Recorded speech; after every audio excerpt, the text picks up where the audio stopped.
Donald Trump amenaza con destruir la infraestructura energética de Irán si Teherán no llega pronto a un acuerdo para poner fin a la guerra. Ocurre en medio de los pedidos de diálogo por parte de países árabes del Golfo Pérsico que temen nuevos ataques iraníes contra sus territorios. Son horas de fuerte presión política y militar de las que hablaremos en esta edición de Noticias. Soy Jenny Pérez, aquí en Berlín. Destacamos: Donald Trump lanza un ultimátum al régimen iraní. Ocurre en medio de las negociaciones para un posible diálogo diplomático que ponga fin a la ofensiva en Oriente Medio.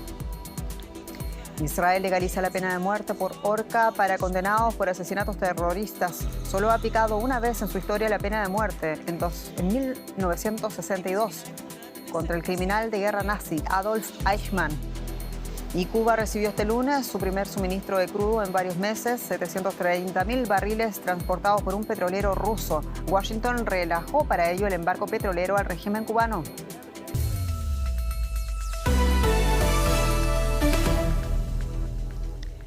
El presidente de Estados Unidos amenazó con destruir la infraestructura energética de Irán si Teherán no llega rápidamente a un acuerdo para poner fin a la guerra.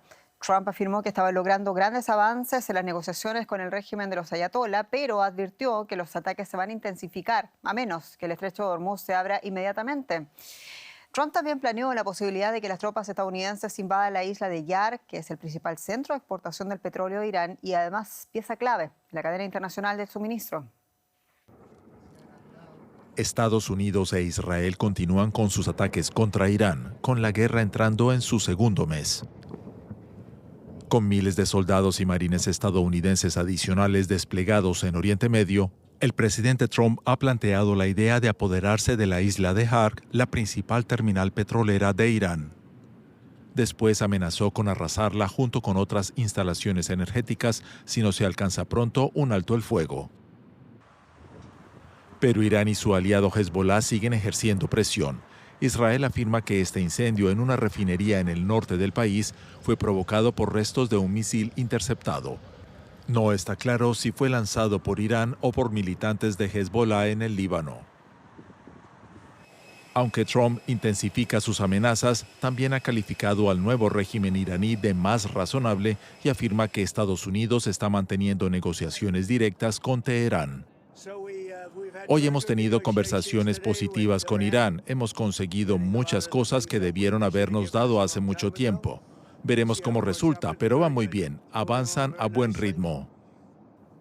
Estamos negociando con ellos directa e indirectamente. Tenemos emisarios, pero también tratamos directamente. Pero Teherán niega las afirmaciones de Trump. De momento, no hemos tenido negociaciones directas con Estados Unidos, desde la última ronda de negociaciones hasta ahora. Las exigencias de Estados Unidos han sido muy excesivas, poco realistas e ilógicas. Irán acusa a Estados Unidos de dar señales de negociación en público mientras planea en secreto un ataque terrestre. Y advierte que Estados Unidos será humillado si despliega tropas en su territorio y que sus fuerzas invadirán los países árabes del Golfo si soldados estadounidenses pisan suelo iraní. Y en medio de todo esto, el secretario de Estado de los Estados Unidos, Marco Rubio, aseguraba que hay avances en las negociaciones y que incluso recibió mensajes privados de funcionarios iraníes que evidencian, dijo, las fracturas al interior del régimen iraní. Bueno, otros anuncios sobre este tema los hizo este día la portavoz de la Casa Blanca. Escuchemos. En las negociaciones en curso, cualquier cosa que nos digan en privado será verificada y nos aseguraremos de que cumplan con lo que dicen. Y si no lo hacen, el presidente expuso las consecuencias militares a las que podría enfrentarse el régimen iraní si no cumple con lo que está diciendo de manera privada entre bastidores. En Washington está allí para nosotros el periodista José Díaz Briceño con los detalles de este asunto. José, muchos saludos. Escuchábamos a Levitt, que dijo varias cosas. La más llamativa es que Trump espera ver un acuerdo antes del 6 de abril próximo. ¿Hay acuerdo o no hay acuerdo? Y cuéntanos, por favor, más detalles. Quizá lo más llamativo es que además de llamar a un acuerdo a través de estas negociaciones antes del próximo 6 de abril, Trump también insiste en intensificar potencialmente el conflicto. La Casa Blanca, la vocera Caroline Leavitt, fue cuestionado sobre esta aparente contradicción de objetivos estadounidenses. Ella aseguró que estas son dos vías paralelas, las negociaciones y por el otro lado la llegada de efectivos, tanto de fuerzas especiales de Estados Unidos como incluso mayores componentes militares en activos. Hay que decir que, sin embargo, la Casa Blanca insistió que los objetivos de Estados Unidos siguen siendo 4, el fin del programa balístico iraní, también el evitar que Irán tenga un arma nuclear, el acabar con la Armada y la Fuerza Aérea iraní, así como también acabar con su infraestructura militar. Hay que decir que, sin embargo, un tema que quedó fuera como uno de sus objetivos es el liberar al 100% el paso de cargueros petroleros a través del estrecho de Hormuz. Esto, en principio, tanto el secretario Rubio como la propia Caroline Leavitt no lo ubican como un punto central y es quizá lo que se tendrá que determinar en las próximas 2 semanas en este tiempo de decisión en el que Trump debe decidir si intensifica o no esta ofensiva. José Díaz Briceño, muchas gracias. En Washington.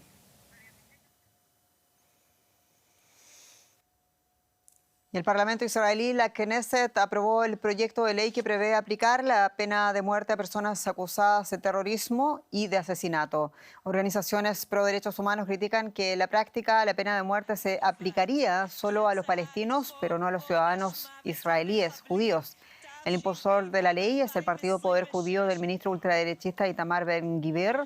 La ONU, el Consejo de Europa y los ministros de Exteriores de países como Alemania, Francia, Italia y Reino Unido han expresado su rechazo. La ejecución se haría por ahorcamiento y en un máximo de 90 días después de la sentencia a firme. Y tenemos en directo desde Tel Aviv a la periodista Maya Siminovich con más detalles de este tema. Maya, hasta ahora Israel solo ha aplicado una vez en su historia la pena de muerte y fue en el año 1962 contra el criminal de guerra nazi Adolf Eichmann. Dicho esto, ¿qué cambia hoy con esta ley en Israel? Hola Jenny, efectivamente hoy ha sido aprobada esta controvertida ley por 62 diputados a favor y 48 en contra y 1 que se abstuvo. Quien lo vota es la mayor parte de la coalición de gobierno, pero también ha habido algún miembro de la oposición que ha votado. Lo que cambia es que van a ser ajusticiados las personas que hayan cometido algún ataque, hayan matado a alguna otra persona, con el titular de quiénes son estas personas. Son solamente las que mataban con intención de negar la existencia del Estado de Israel. Con esta frase están sacando del panorama del ajusticiamiento a todos los terroristas judíos que matan a palestinos, pues porque ellos no lo hacen para negar el Estado de Israel, con lo cual esta ley, que es problemática desde todo punto de vista, puesto que la pena de muerte es problemática cuando el mundo está retirándose de ello, Israel lo incorpora a su legislación y lo hace violando los principios básicos israelíes, la legislación israelí, un memorando que el propio Israel firmó después del ajusticiamiento de Eichmann, y ha creado un revulsivo muy importante en el día de hoy. Y a todo esto que lo mencionas, Maya, hay naturalmente una fuerte resistencia de algunos sectores políticos, principalmente del mundo de los derechos humanos y activistas también dentro de Israel. Sabemos que habrá un pedido concreto para frenar esta ley ante la Corte Suprema de Israel. ¿Cuál es la situación? Sí, efectivamente, han presentado hoy mismo una demanda en contra de esta legislación. La cuestión es que la legislación, como digo, no solamente vulnera el principio básico a la vida, que Israel ese es el primer. No tiene constitución Israel, pero tiene unas leyes básicas. El primero es el derecho a la vida. La vulnera y también lo que dice es que va a ser aplicada a estos terroristas palestinos, que son los que están en Cisjordania y en Gaza, que son territorios legalmente o bajo la legislación internacional ocupados por Israel.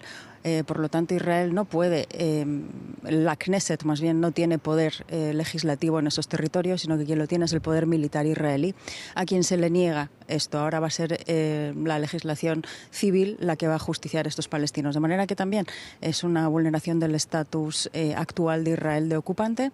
De manera que hay toda una serie de argumentos que estas organizaciones de derechos humanos se han presentado al Tribunal Supremo.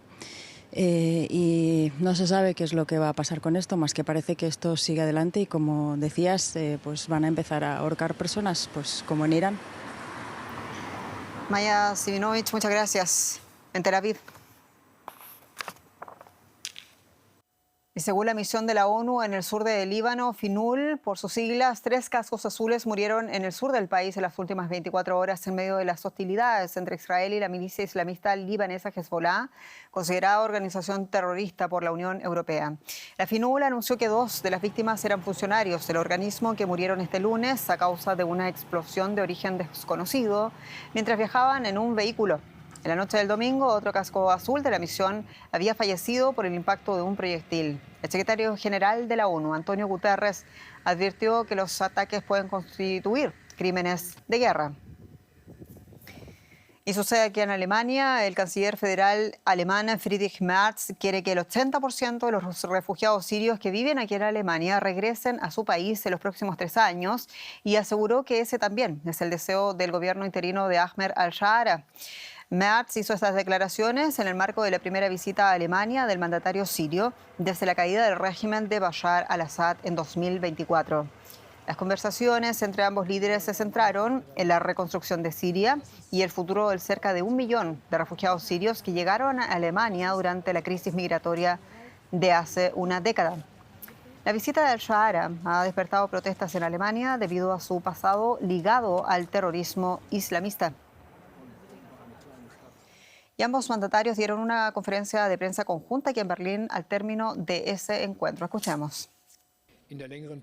A largo plazo, en los próximos 3 años, cerca del 80% de los sirios y sirias que actualmente se encuentran en Alemania deberán regresar a su país de origen. Es el deseo del presidente al-Shara.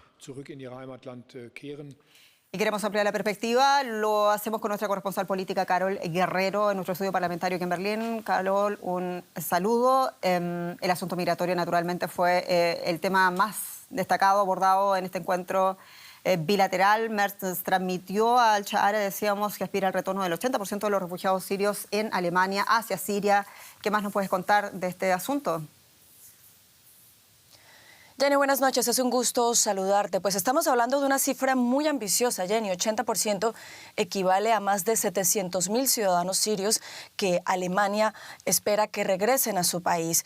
Pues lo que ha dicho el canciller federal en compañía de Ahmed al-Shara es que la idea es que estas personas regresen de manera voluntaria para apoyar la reconstrucción de su país. Una reconstrucción para la cual Alemania está dispuesta a desembolsar aproximadamente 200 millones de euros en este año. Y pues lo que ha dicho el canciller es que se acordó en el marco de este encuentro la creación de grupos de trabajo para estudiar cómo sería esa reconstrucción, y además se prevé que en los próximos días una delegación alemana viaje a Siria para ver sobre el terreno cuáles son las mayores necesidades.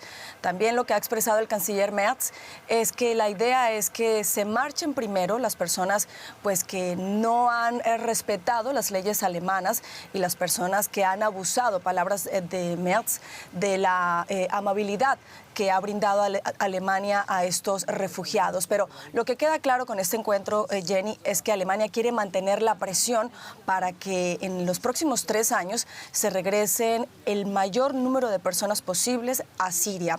Y para eso también el gobierno federal prevé incentivos financieros, aumentar los incentivos financieros, porque la verdad es que ya existían, pero incluso se contempla la posibilidad de aumentarlos para que sea mayor el número de personas que quieran regresarse voluntariamente a Siria. Jenny. Carol, ha habido además una ola de críticas por el pasado yihadista de al-Shara. Naturalmente es una figura muy controversial, pero también por todos los honores que ha decidido desplegar el gobierno alemán. ¿Qué ha dicho concretamente respecto a estas críticas el gobierno alemán? Pues la respuesta a esto, Jenny, ha sido una pregunta y es, si no es Ahmed al-Sharaa, entonces ¿quién? Y esto lo ha expresado el ministro de Exteriores, Johan Wadephul, quien ha explicado que en este momento sencillamente no hay otro actor político en Siria con el que se pueda tener este tipo de vínculo. Y eso es algo que comparten otros países. Ya hemos visto, por ejemplo, al-Sharaa antes de que viniera a Alemania, lo vimos en un encuentro en la Casa Blanca con el presidente Donald Trump, lo vimos siendo recibido por Emmanuel Macron en el Elíseo en París, lo vimos también en Ankara, encontrándose con Recep Tayyip Erdogan, incluso con Vladimir Putin, el gran aliado de Bashar al-Assad, quien fue el hombre a quien Ahmed al-Sharaa derrocó. De manera que lo que está quedando claro para la comunidad internacional es que no hay otro líder en Siria con quien se pueda dialogar y pues sencillamente están optando por el pragmatismo. Obviamente todos saben de su pasado yihadista, de sus vínculos con Al-Qaeda, con Estado Islámico, pero no ven otra opción. Además, ven en la figura de al-Sharaa pues a una persona que puede lograr la estabilidad y el equilibrio entre esos diferentes grupos étnicos y religiosos que hay en Siria, Jenny. Muy interesante, Carol Guerrero, muchas gracias en nuestro estudio parlamentario. A ti, Jenny, gracias.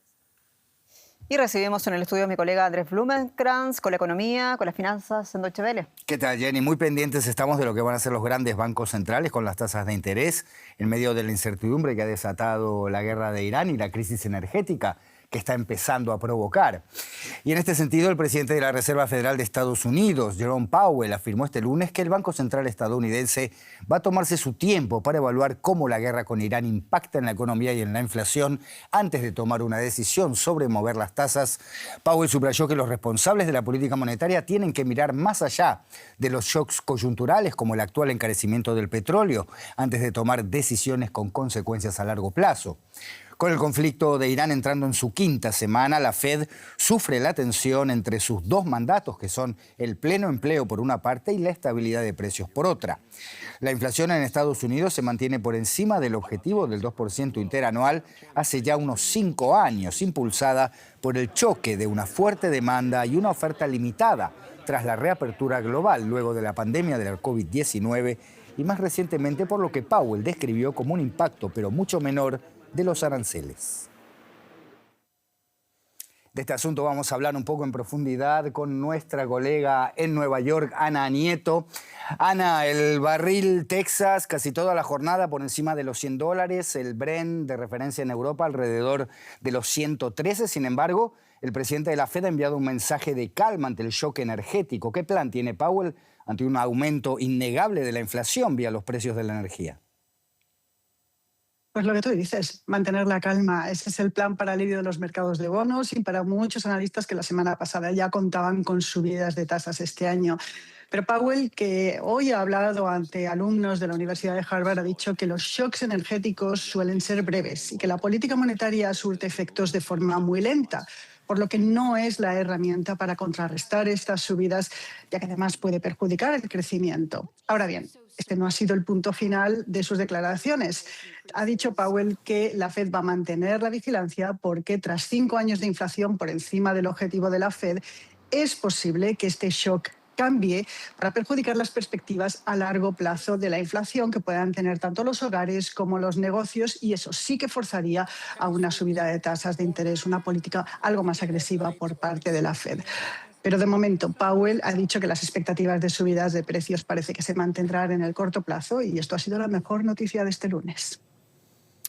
Ana, sabemos que el presidente Donald Trump tiene una notable aversión a las energías renovables, en particular a la eólica.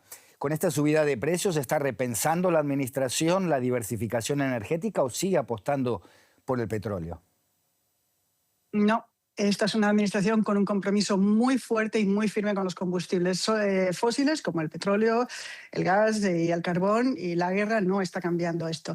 Es más, el presidente Donald Trump ha pactado el pago de $1.000 millones de dinero público con la firma francesa TotalEnergies para que esta compañía no construya 2 campos eólicos que tenía planteados en las costas de Nueva York y Carolina del Norte. La empresa francesa se ha comprometido a utilizar este dinero para sus operaciones petroleras en el Golfo de México y de gas en Texas. Adicionalmente, y según ha adelantado hoy Axios, el Pentágono tiene un serio retraso en la revisión de 30 proyectos eólicos, lo que está afectando a su desarrollo y su construcción y, por lo tanto, a una posible capacidad instalada de 7,5 gigavatios esenciales para un país que no hace más que construir centros de datos. Ana Nieto, en Nueva York, gracias por estas informaciones. Hasta la próxima. Gracias, Andrés.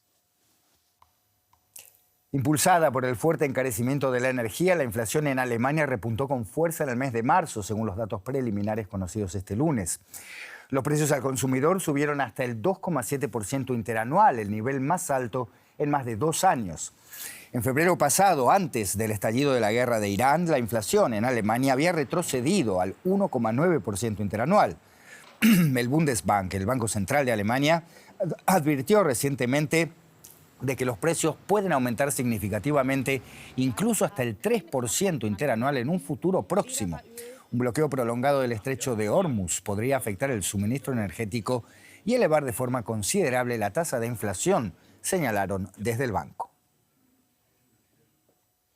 Volvemos a las noticias con Jenny Pérez. Muchas gracias, Andrés. Vamos a hablar rápidamente de lo que está pasando ahora mismo en Haití. Preocupante son las noticias porque al menos 70 personas murieron, han sido asesinadas, entre ellas varios niños, en una masacre perpetrada por el grupo armado Grand Grif contra la población de Jean-Denis en el departamento de Artibonite. Bueno, el país es golpeado desde hace años por la violencia que se disparó luego del asesinato del presidente Jovenel Moïse en 2021. Gran parte del territorio haitiano está bajo control de las bandas criminales que cometen asesinatos, saqueos y secuestros. Grand Grif es responsable del 80% de las muertes de civiles registradas en esa región. Y también es noticia, la Embajada de los Estados Unidos en Venezuela reanudó sus operaciones este lunes en Caracas tras 7 años de ruptura de relaciones diplomáticas. Y Washington habla de un nuevo capítulo en su presencia diplomática en Venezuela. El gesto llega tras la captura de Nicolás Maduro y el acercamiento entre la Casa Blanca y el gobierno interino de Delcy Rodríguez. Las relaciones diplomáticas estaban rotas desde el año 2019, cuando Trump reconoció al opositor Juan Guaidó como presidente encargado de Venezuela. Las labores diplomáticas de Washington se llevaban a cabo a través de una oficina provisional ubicada en la Embajada estadounidense en Colombia. La encargada de negocios, Laura Dugu, lidera la reapertura estadounidense en Venezuela. Este lunes se conoció que el gobierno del presidente de Chile, José Antonio Kast, suspendió la regularización de 182.000 migrantes propuesta por la administración anterior de Gabriel Boric. En Chile hay unos 330.000 migrantes irregulares, en su mayoría venezolanos, y su expulsión fue una de las promesas de campaña de Kast, el presidente más votado de la historia de Chile. 5 días después de asumir el poder, el propio Kast viajó hasta la región de Arica, en la frontera con Perú, para supervisar la construcción de barreras contra el ingreso de personas. El informe de mi colega, el periodista Carlos Alberto López. Deportar a los inmigrantes sin papeles y mejorar la seguridad en la frontera fueron algunos de los principales anuncios de campaña del presidente chileno José Antonio Kast. A menos de una semana de asumir, comenzó a materializar el denominado escudo fronterizo, una multiplicidad de iniciativas tendientes a reducir el ingreso de migrantes ilegales al país. La construcción de esta zanja es la más llamativa, pero no la única. En estos 90 días se pretende construir esta zanja, muros y distintos obstáculos y también los puntos de avistamiento. También esto nos va a permitir enfrentar la delincuencia, el narcotráfico, el contrabando y la trata de personas. El norte de Chile tiene una extensa y porosa frontera. Comparte 169 kilómetros con Perú y 860 con Bolivia. Está proyectado que en los primeros 3 meses del mandato de Kast se materialicen 30.000 metros de barreras físicas en las cercanías de Arica, Chungará y también Colchane, que es por donde se registró el mayor ingreso de migrantes, en su mayoría venezolanos, en una migración masiva que en Chile se identifica con la mayor inseguridad. A mí me parece bien, creo que eso ordenaría la cosa. La inmigración ilegal, sobre todo como ciudad fronteriza, era muy inseguro. vienen a delinquir, la delincuencia, tantas cosas que se ven, ¿no? Podríamos ocupar métodos tecnológicos para solucionar lo mismo. De estas medidas también hay una visión crítica. Pero no nos engañemos, hoy el verdadero problema no es el ingreso irregular, sino la gran cantidad de extranjeros que se encuentran viviendo en Chile con situación migratoria irregular. Una política que tiene que combinar control de frontera, pero también hacerse cargo de la gran cantidad de extranjeros que hoy día se encuentran viviendo en nuestro país con situación migratoria irregular. Una de las primeras medidas en la fronteriza ciudad de Arica fue el copamiento con más de 300 policías del llamado Cerro Chuño. Según fuentes judiciales, allí operaba el tren de Aragua. Fueron encontradas personas enterradas y hasta se desbarató una casa de torturas. Cerro Chuño es el símbolo del abandono del Estado. Un terreno contaminado con plomo, cadmio y arsénico, y donde hoy viven más de 40.000 personas, en su mayoría inmigrantes irregulares, que hoy se busca identificar. Enrolar biométricamente a través de impresiones dactilares, a través de identificación de iris, a través de identificación biométrica del rostro y también a través de identificación de registros de voz. En materia legislativa, el gobierno dio suma urgencia al proyecto de ley que transforma de falta a delito el ingreso irregular al país. Esta ley lo que hace, en el fondo, es producir la expulsión inmediata de la persona si es que se detiene en la frontera o detenerla porque va a cometer un delito. Y ese delito tiene una pena de 61 días de cárcel como máximo para que la persona pueda ser retenida efectivamente y expulsada a través de los tribunales y no a través del Servicio de Migraciones. Además, se sancionará a quienes contraten personas con situación migratoria irregular. El nuevo jefe nacional de Migraciones añadió que ya hay 37.000 decretos de expulsión listos y otros 85.000 en tramitación. La mitad de ellos son venezolanos. Y el ministro de Vivienda del nuevo gobierno chileno, Iván Poduje, anunció el fin de semana la decisión de frenar la expropiación de los terrenos de la ex colonia Dignidad.